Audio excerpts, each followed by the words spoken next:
Okay, gotta say, keeping up with the AI world is like a full-time job these days. Seriously. January 23rd, 2025, Yeah. and my head is already spinning from all the news.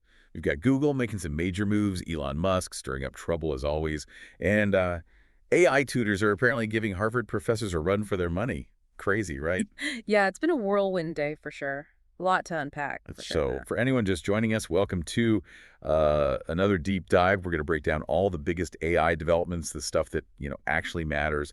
And trust me, you are not going to believe what happened today. Buckle up. So first things first, let's talk about these AI models themselves, the brains of the operation. Google's DeepMind just uh, dropped something called Gemini 2.0 with flash thinking. I mean, even the name sounds intense. Yes, it's living up to the name too. 73%, over 73% on some seriously tough benchmarks. And get this, it's processing text 5 times faster than OpenAI's models. Like, how is that even possible? The speed is definitely impressive, but it's more than that. This flash thinking idea, it suggests that they're aiming for AI that can, actually think on its feet, react in real time. Real time, huh? I mean, what kind of real world applications are we talking about here? Think about self-driving cars or high-frequency trading, situations where, split-second decisions are crucial.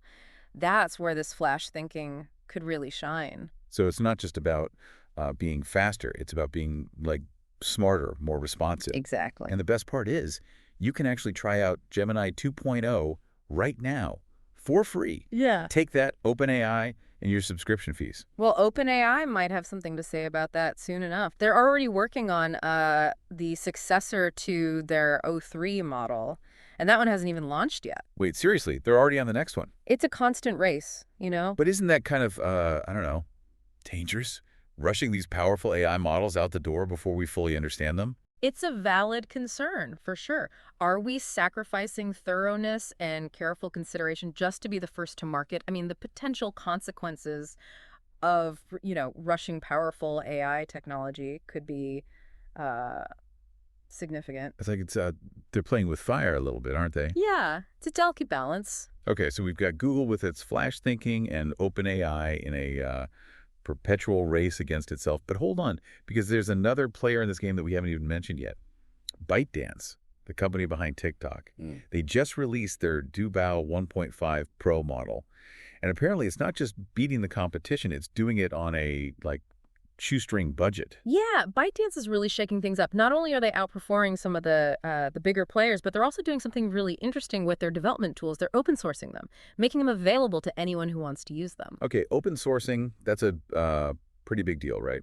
It is. But why? I mean, what's the strategy there? Well, on one hand, it democratizes access to powerful AI tools, which could lead to a burst of innovation. But on the other hand, it raises questions about, who controls these tools, how they might be used. It's a potential Pandora's box in a way. So it's like they're giving everyone the keys to the kingdom, but we don't know who's going to drive. Pretty much. It's a gamble, but it's a fascinating one. All right, so we've got the brains of the operation, these crazy, powerful AI models. But let's not forget about the money behind it all. And more importantly, who's calling the shots? Because things are getting a little, shall we say, tense in the world of AI funding and control. Definitely some power plays happening. Yeah, did you hear about Elon Musk questioning OpenAI's massive Stargate project? Apparently, this thing's going to cost like $500 billion. That's billion with a B. $500 billion. Yeah, it's ambitious, to say the least. And Musk is, not exactly known for holding back his opinions. He's basically saying, hold on, who's in charge of this Stargate thing, and why are we spending so much money on it? It's not just about the money, though. What Musk is really highlighting is the sheer scale of resources that are needed to, build the next generation of AI. This Stargate project is about building the foundation, the raw computing power that will define the future of AI development. This isn't just about algorithms. It's about building the digital engines that will run them. So it's like building a giant spaceship for AI to blast off into the future. Yeah, you could say that. And speaking of potential drama, the relationship between Microsoft and OpenAI seems a little rocky right now. A little bit of tension there for sure. Yeah, Microsoft apparently wants more control over OpenAI's cloud resources, where they're storing all their data and running their models. Yeah. But OpenAI wants to maintain its flexibility. They don't want to be tied down. It speaks to the power dynamics at play here, right? We're seeing these tech giants forming alliances, pouring in massive investments, but also maneuvering for control. The race for AI dominance is it's heating up, and it might not be a collaborative effort in the end. It's like a high-stakes game of chess with these tech titans making their moves. Exactly. And speaking of investments, Google just dropped another $1 billion into a company called Anthropic, raising their stake to over $3 billion. Yeah, that's a pretty clear signal they're betting big on this company. Okay, but why? I mean, what's so special about Anthropic? Why is Google throwing all this money at them? It's not just the money, it's the valuation jump. This investment could catapult Anthropic's worth to a staggering $60 billion. What this tells us is that we're in the midst of an AI arms race, and companies like Google are choosing their champions. They're picking sides and placing their bets on who they believe will lead the charge. So it's not just about developing the best AI, it's about controlling the market, owning the future. Exactly. The stakes are incredibly high. Okay, so we've covered the brains, the money, the power plays. But how is all this AI wizardry actually impacting our everyday lives? I mean, are we all just going to be sitting around watching robots do our jobs? Well, not quite yet. But it's coming, right? I mean, all this talk about AI surpassing human abilities, it's got to make you wonder, what role will be left for us humans? That's the million-dollar question. But before we get ahead of ourselves, let's zoom back in and remember that AI isn't just some abstract force operating in a vacuum. It's already impacting our daily lives in tangible ways, and those impacts are only going to grow. It's impacting us in ways we might not even realize. Okay, so let's talk about that. How is AI actually showing up in our lives right now? And what can we expect to see in the near future? Well, for one, our devices are getting a lot smarter. Smarter. I mean, my phone already feels like it knows me better than I know myself. Yeah, and it's only going to get more personalized. Okay, but how? Give me some examples. Remember those multimodal agents we were talking about earlier? The ones in the new Samsung Galaxy S25? Those are AI systems that can, interact with us in a more natural way, using a combination of voice, text, even visual cues. So like my phone is going to be able to read my facial expression. It's not just about reading your expressions. It's about understanding your intent, your emotional state. Imagine having a conversation with your phone where it can, actually understand how you're feeling and respond accordingly. Okay, that's kind of cool. Mm-hmm.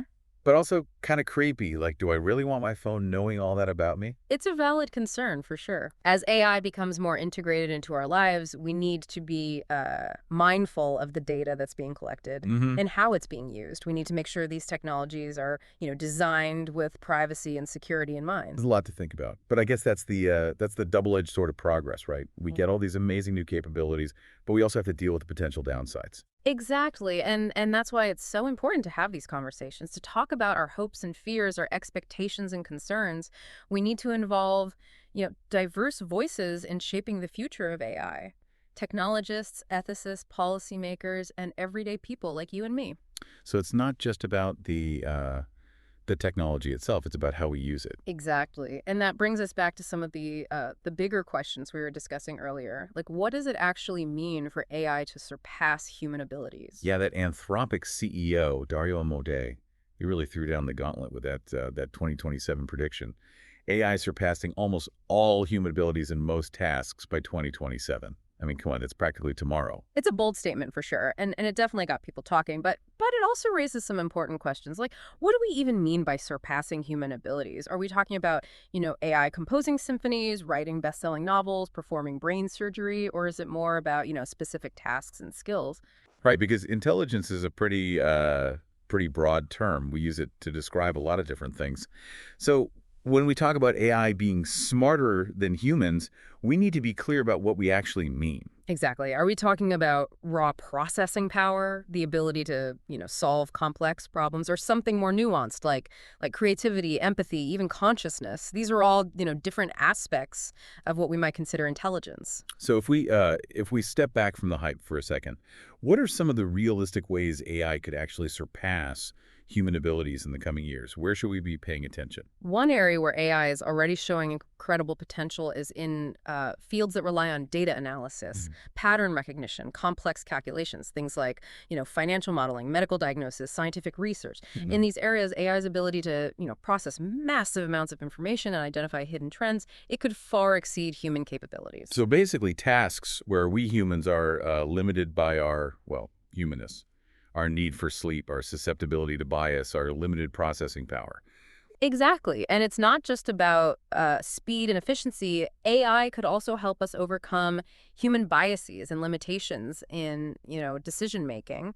Imagine an AI-powered system that could help judges make more objective rulings, or doctors diagnose rare diseases with, greater accuracy. The potential benefits are enormous. Okay, so maybe AI isn't going to be uh, writing the next great American novel anytime soon, Yeah. but it could definitely revolutionize how we do science, conduct business, and even make decisions. It's already starting to, and that's why it's so important to understand the forces that are driving AI development. Who are the key players? What are their motivations? And how are their actions shaping the AI landscape? It all comes back to, who's in control, who's making the decisions about how this technology is developed and used. Right, because like we were saying earlier, it's not just about building the best AI anymore, it's about owning it, Right. controlling it, and ultimately profiting from it. Exactly. And that's where things can get, well, a little messy. Remember that Salesforce CEO, Mark Benioff? He made some interesting observations about the relationship between Microsoft and OpenAI. Oh yeah, he was hinting at some tension between Microsoft's AI lead, Mustafa Suleyman, and OpenAI's Sam Altman, like some real friction about the direction of their partnership. Well, it's not just gossip. I mean, these are two incredibly ambitious, driven individuals, each with their own vision for the future of AI. So, it's not surprising that there might be some clashes along the way. So what's the real story here? Is it a personality clash, or is there something bigger at play? I think it reflects the immense pressure these companies are under. They're both vying for dominance in the AI space, and they both know the stakes are incredibly high. The partnership has been, hugely successful so far, but it seems like the honeymoon phase might be over. So it's not just about uh, collaborating to build the best AI anymore. It's about competition, about winning. It's about who gets to write the rules of the game. And that's a pretty scary thought. I mean, who gets to decide what those rules are, and what happens to the rest of us if we don't like the rule? That's why it's so crucial that we, stay informed, stay engaged, and stay critical. We can't just sit back and let these tech giants dictate the future of AI. We need to be part of the conversation. Okay, so we've covered a lot of ground today. Yeah. AI potentially surpassing human abilities, tech giants battling for control, and a whole lot of uncertainty about what the future holds. It's a lot to process. It is, but it's also incredibly exciting. We're living through a technological revolution unlike anything we've ever seen before. So given everything we've discussed, what's one key takeaway you would want to leave our listener with today? Pay attention. Don't let the rapid pace of development or the technical jargon distract you from the bigger picture. AI is no longer a futuristic fantasy. It's here. It's evolving rapidly, and it's going to touch every aspect of our lives. So stay informed, stay curious, and most importantly, stay engaged. The future of AI is being written right now, and we all have a role to play in shaping it. That's a great note to end on. Thanks for joining us on this deep dive into the world of AI. It's been a wild ride, but it certainly left us with a lot to think about.